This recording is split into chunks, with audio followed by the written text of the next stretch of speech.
ஓம் ஸ்ரீ குருபியோ நமக. ஓம் ஸ்ரீ மகா பெரியவா சரணம்.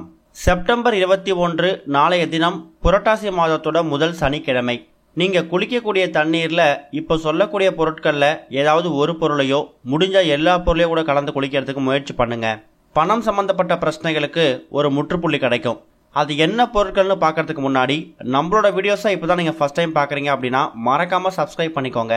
தொடர்ந்து இது மாதிரி அப்டேட் தெரிஞ்சுக்கிறதுக்கு பக்கத்தில் இருக்கக்கூடிய நோட்டிஃபிகேஷன் பெல்லை கிளிக் பண்ணி ஆல் அப்படிங்கிற செலக்ட் பண்ணிக்கோங்க. இப்போ குளிக்கக்கூடிய தண்ணீரில் என்னென்ன பொருட்களை கலந்து குளிக்கணும் அப்படிங்கிற பற்றி தெளிவாக தெரிஞ்சுக்கலாம். புரட்டாசி மாதம் அப்படின்னு சொன்னாலே நம்ம ஞாபகத்துக்கு வர்றது பெருமாளோட வழிபாடு தான். புரட்டாசி மாதத்தில் வரக்கூடிய 31 நாட்களுமே பெருமாளை வழிபடுறதுக்கு முக்கியமான நாட்கள்.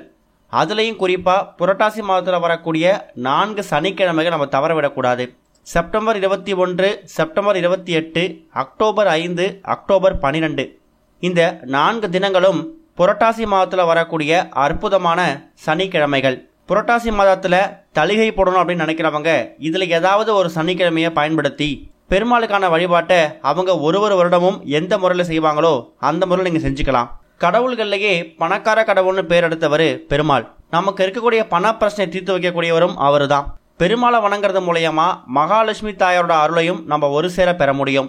நாளைய தினம் கூடுதல் சிறப்பா சனிக்கிழமையில சங்கடகர சதுர்த்தி விரதம் சேர்ந்து வருது. சனி தோஷத்தால தாக்கம் இருக்கு அப்படின்னு நினைக்கிறவங்களும் கிரக தோஷத்தால ஏற்படக்கூடிய பாதிப்பு குறையணும்னு நினைக்கிறவங்களும் நாளைய தினம் புரட்டாசி மாதத்துல வரக்கூடிய சனிக்கிழமைகள்ல சங்கடகர சதுர்த்தி சேர்ந்து வர்றதால முதல் வேலையா விநாயகர் வழிபாடு செஞ்சுட்டு அதுக்கப்புறம் நீங்க பெருமாள் வழிபாட்டுக்கான எல்லா வேலைகளும் செய்யலாம். கூடுதலா நாளைய தினம் மகாபரணி அப்படின்னு சொல்லக்கூடிய இன்னொரு விரதமும் வருது. புரட்டாசி மாதத்துல மகாலயபட்ச காலத்துல வரக்கூடிய பரணி நட்சத்திரத்தை மகாபரணின்னு சொல்லுவாங்க. அந்த நாட்கள்ல முன்னோர்கள் வழிபாடு செய்யறதுக்கும் ஒரு முக்கியமான நாளா பயன்படுத்துவாங்க. செப்டம்பர் 18ஆம் தேதியில இருந்து அக்டோபர் 2ஆம் தேதி வரை இருக்கக்கூடிய இந்த இடைப்பட்ட நாட்களை மகாலயபட்ச காலம்னு இந்த நேரங்கள்ல முன்னோர்கள் இந்த பூலோகத்துக்கு வந்து நமக்கு அருளாசி கொடுப்பாங்க அப்படிங்கிறது ஒரு பெரிய நம்பிக்கை. அப்பேற்பட்ட சக்தி வாய்ந்த மகாபரணி அன்று நீங்க முன்னோர்களுக்கான வழிபாட்டையும் செய்யலாம். ஒருவேளை நீங்க புரட்டாசி மாதத்துக்கான தளிகை போடுறதோ இல்ல வழிபாடு செய்யறதுக்கோ நீங்க பிளான் பண்ணியிருந்தீங்கன்னா முன்னோர்களுக்கான வழிபாட்டை நீங்க இன்னொரு நாள் பார்த்துக்கோங்க. மகாபரணிக்கான விரதத்தை அன்னைக்கு எடுக்க வேணாம். புரட்டாசி மாதத்தோட முதல் சனிக்கிழமை அதிகாலை எழுந்து சுத்தபத்தமா குளிச்சுட்டு உங்களோட அன்றாட வேலையை பார்க்கறதுக்கு முன்னாடி உங்க பூஜையை சுத்தப்படுத்தி வச்சுக்கோங்க. குறிப்பா பெருமாளோட போட்டோவோ சிலையோ இருந்துச்சு அப்படின்னா அதை சுத்தப்படுத்தி மஞ்சள் குங்குமம் போட்டு வச்சு துளசி மாலைகளால் அலங்காரம் செய்யுங்க. துளசி தீர்த்தம் பிடிச்சு வச்சு பெருமாளுக்கு முன்னாடி சின்னதாக கிண்ணத்தில் வச்சுடுங்க. பெருமாளுக்கு பிடிச்ச நைவேத்தியங்கள் எது வேணாலும் செய்யலாம். ரொம்ப பெருசாக செய்ய முடியலையா கொஞ்சமாக சர்க்கரை பொங்கல், அதுவும் முடியலனா கூட கல்கண்டு பால்.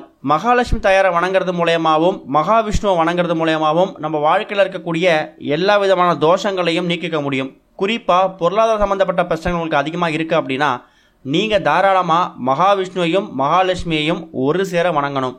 முதல் வேலையாக நாளைய தினம் விநாயகர் கோவிலுக்கு போயிட்டு சங்கடகர சதுர்த்திக்கு தேவையான அபிஷேக ஆராதனைக்கான பொருட்களை வாங்கி கொடுக்கலாம். அதுவும் முடியலையா அந்த அபிஷேக ஆராதனையில் கலந்துக்கிட்டு அதுக்கப்புறம் பெருமாள் கோவிலுக்கு போயிட்டு ஒரே ஒரு துளசி மாலை அப்படின்னே கொஞ்சமாக துளசி இலை கூடவே முடிஞ்சால் ஒரு தாமரை மலர் வாங்கி கொடுங்க. கோவிலில் ஒரு நெய் தீபம் போட்டு வாங்க. ஓம் நமோ நாராயணா அப்படிங்கிற நாமத்தை கோவில்லையும் உங்கள் வீட்டோட பூஜையிலையும் உச்சரிச்சுக்கிட்டே இருங்க. இந்த ஒரு புரட்டாசி மாதத்துக்கான முதல் சனிக்கிழமை ரொம்ப யோகமாக உங்களுக்கு அமைய போகுது. இது போக இப்போ நாம் சொல்லக்கூடிய இந்த பொருட்களை நீங்கள் குளிக்கக்கூடிய தண்ணீரில், அதாவது புரட்டாசி மாதத்தோட முதல் சனிக்கிழமை செப்டம்பர் 21ஆம் தேதி அதிகாலை எழுந்து சுத்தபத்தமாக குளிச்சுட்டு தான் உங்களோட அன்றாட வேலைகளையும் பூஜை சம்பந்தமான வேலைகளையும் பார்க்க போகிறீங்க. ஒரு நாள் ஆரம்பிக்குது, ஒரு விரத நாள் ஆரம்பிக்குதுன்னா அன்றைய தினம் தூங்கி எழுந்ததுமே நீங்கள் செய்யக்கூடிய முதல் வேலையில இருந்தே தெய்வீக சம்பந்தப்பட்ட விஷயங்களை பண்ணும்போது அந்த விரத நாள் உங்களுக்கு ரொம்ப சிறப்பாக அமையும். அது மட்டும் இல்லை, அந்த விரத நாளுக்கான எல்லா வழிகளும் உடனே நடக்கும். எந்த தாமதமும் இல்லாமல் இருக்கும். ரொம்ப புத்துணர்ச்சியாகவும் லட்சுமி கடாட்சத்தோடும் இருப்பீங்க.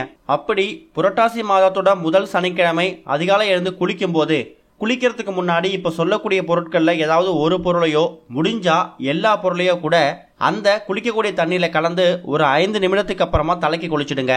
அதில் முதல் பொருள் என்ன அப்படின்னு கேட்டிங்கன்னா சுத்தமான பசும்பால். பசும்பால் கிடைச்சா பாருங்க, இல்லைனா உங்கள் வீட்டில் என்ன பால் பயன்படுத்துறீங்களோ அதை ஒரே ஒரு சொட்டு 1 ml அதிகமாக ஊற்றணுங்கிற அவசியம் இல்லை. ஒரே ஒரு சொட்டு ஊற்றுனீங்கன்னா அதுவே போதும். இந்த பால் எதுக்காக பயன்படுத்துகிறோன்னா கடவுள்களுக்கு அபிஷேகம் பண்ணும்போது பால் அபிஷேகம் பண்ணுவாங்க.